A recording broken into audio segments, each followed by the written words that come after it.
Yes, folks, it's Tales from the Jails with John G. Sutton. That's me, by the way. Yeah, where have I been? Well, I've been writing my next book, Volume 4 of HMP Manchester Prison Officer. You can get the first 3 volumes down there. There's a link down below. Highly recommend it.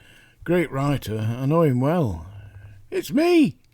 Anyway, thanks very much for supporting this channel. Do like and subscribe. Leave your comments down below. You've probably noticed I've shaved some of my whiskers off. They've got a bloody great mound of them as well, about that big. Larry the Goat Man inspired me. Said I look like Mr. Candyman with all that. Anyway, here I am. I want to talk today about the sentencing policy in for HM prisons from the courts, of course. It's the courts where you get sentenced to imprisonment. They are now Shamina Mahmood, the Justice Secretary, is proposing something that I proposed here on this channel. Regular viewers will know and recognise this, exactly what I said. Cut out all these 6-month, 3-month, 1-month prison sentences. They're doing no service to society. In fact, you're doing a great disservice to the poor people that get them. I mean, all right, so they've committed an offence. But to actually ruin their lives because once they've been a convicted felon in jail, it's going to be difficult to get a job or difficult to keep a job because you lose your job as soon as you get 3 months, 6 months in jail. So what good is that serving society? It's damn well isn't. So as I said here on this channel, Tales from the Jails, as I said, the only one way to do it, get rid of all these short-term sentences, fire them off, and use a much more refined community service order. And here we are. I've got my Tales from the Jails hat on now. So just adjust the camera a little bit, then you can get that. There you go. Are we getting that now? Well, that's a bit more like it, isn't it? Yeah, Tales from the Jails. Here we are. So right, so that's what's happening. That they are going to introduce a new sentencing program, and the part of the mixed book I'm writing is about the riot at Strangeways. That's part 4 of my books on HMP Manchester Prison Officer, and in it I'm doing some research and found that one of the rioters, who was convicted of grievous bodily harm in the riot, he was actually sentenced to 30 months in prison. Look at what they did to Lucy Connolly. She got 31 months, and she didn't smash the prison to bits. In today's terms, the destruction of Strangeways Prison cost, in today's terms, £375 million to rebuild it. Quite a lot of money, wouldn't you say? Yeah, yet one of the people that took part in all that got 30 months, not 31 months like Lucy Connolly. What they're playing at? Political prisoners in Britain, yeah?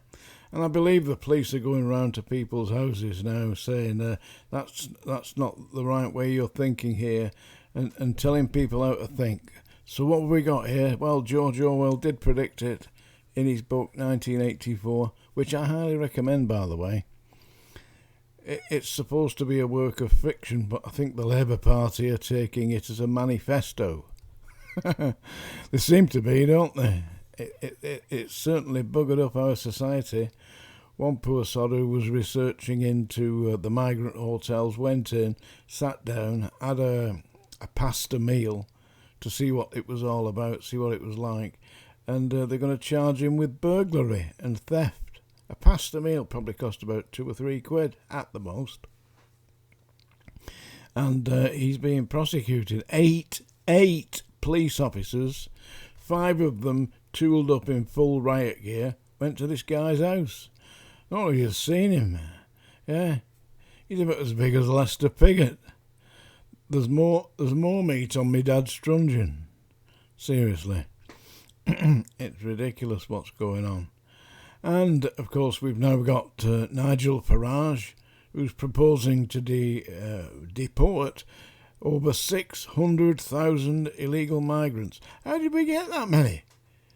And they reckon there's more than that. They reckon there's over 1.2 million. How do we get all these people in? They're just turning up on boats, being put up in 5-star hotels, fed, given. I mean, come on. You don't do that, do you? Not really. We had my relations died in 2 world wars fighting for this country and its sovereign rights. Where are we going? Well, the prison system's broken. They're talking about having to release a load more prisoners early. Well, they will do, won't they? You're banging people like Lucy Conley up for sweet Fanny Adams, which is what they've been doing. There's people in prison now for what amounts to political offences. And you're not allowed to put forward your opinion. I don't have any personal opinions about ethnic minority groups, other than if they're in Great Britain, then be a part of Great Britain. We're perfectly happy with that. But listen, I've been round certain cities and towns in this country, and they look like a foreign world, look like a different country. Seriously. You go around, you don't see people, people walking around dressed in what looks to me like bed sheets. That's the way they dress. Yeah, but it's not really integrating into our society, is it? And I'm a great believer, when in Rome, do as the Romans do. But no. Come over here. They're not over here to fit in. They're not. They're going to screw us over.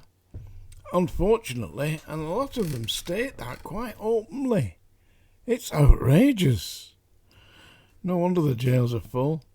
And if you look at the ethnic breakdown of the prisons, approximately 20% of all inmates in the prisons are from ethnic minority groups, whereas in society, approximately 4, maybe 5% of the population are from these ethnic minority groups. So they're 4 times more likely to end up in prison. And that's not prejudice. That's because they're criminals, or they're behaving like criminals. And people who behave in a criminal manner, that's what you do, put them in prison. But not for 6 months and 3 months, that's nonsense.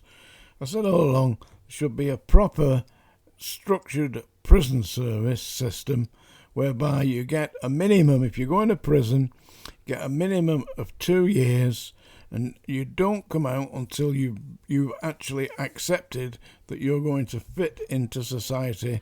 So there would be like a probation program of release. They're also talking about the probation service policing this new system, whereby they have curfews and they're banned from going to sports matches, banned from driving, etc. That should do the trick, eh?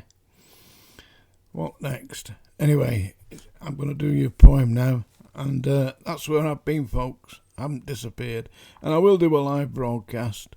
Can't do it today. I've been writing my book. Absolutely emotionally drained writing that book.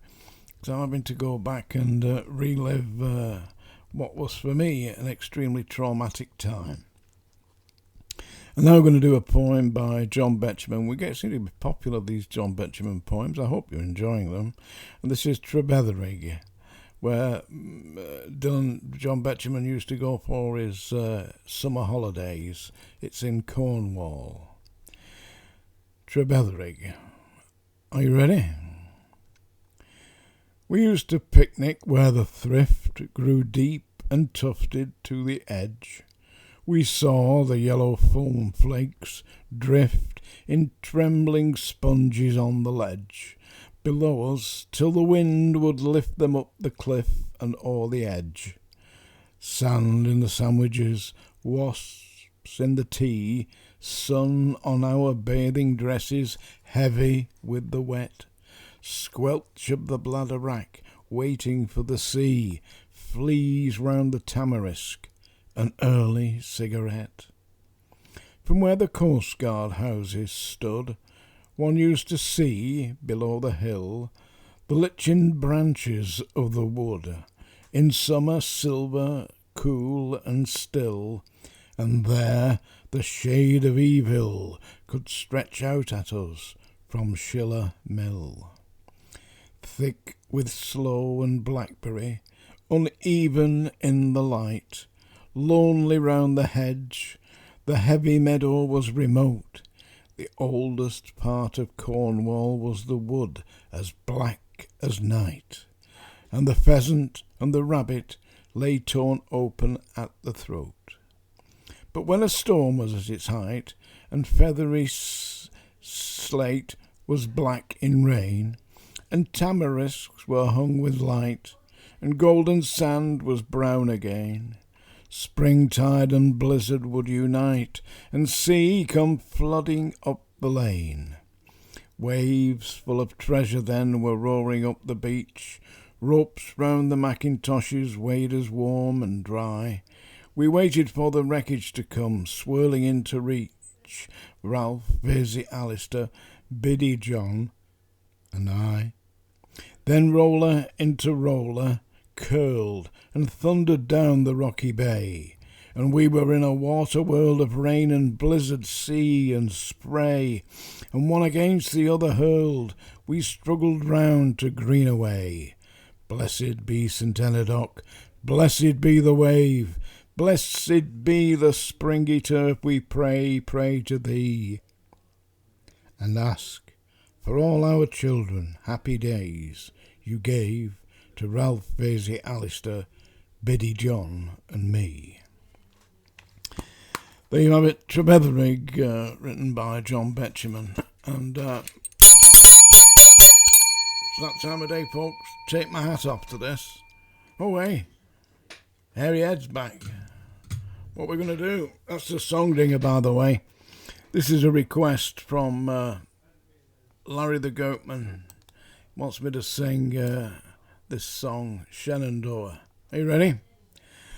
Oh, Shenandoah, I long to see you. Oh, away, you rolling river. Oh, Shenandoah, I long to hear you. Away, we're bound away across the wide Missouri. 'Tis 7 years since I have seen you, to hear your rolling river. Oh, Shenandoah, I long to see you. Away, we're bound away across the wide Missouri. Well, there you are. I think I've done enough with that. I wrecked it for you, didn't I? But there we are. Tales from the Jails with John G. Sutton. Comments, all the rest,